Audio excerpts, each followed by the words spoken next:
Si c'est une question de nom, il peut dire les noms au leader aujourd'hui.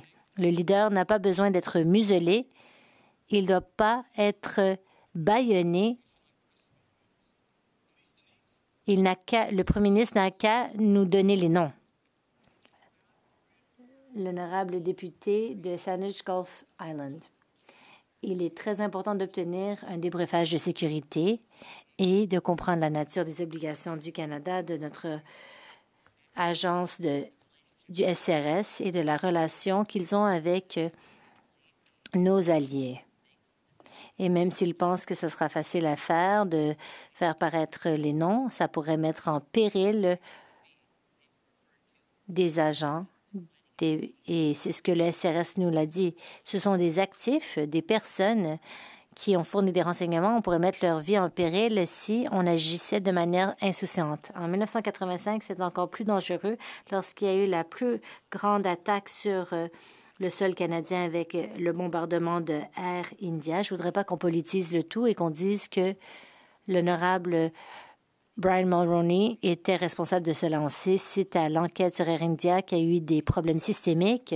Le SRS avait des informations, la GRC avait des parcelles d'informations, ils ne sont pas bien travaillés ensemble. Il est essentiel que dans un tel débat sur une motion d'urgence, quand il y a des menaces pour les Canadiens, il faut arrêter de politiser le tout. Il faut arrêter de blâmer un parti ou le leader d'un parti. Il faut montrer au gouvernement étranger qu'on peut travailler ensemble. Et à ce titre, j'aimerais que le leader de ce parti obtienne sa cote de sécurité.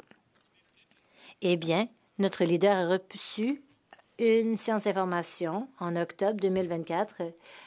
Le conseiller en renseignement, le sous-ministre d'Affaires mondiales et le directeur du SRS a parlé de l'ingérence étrangère.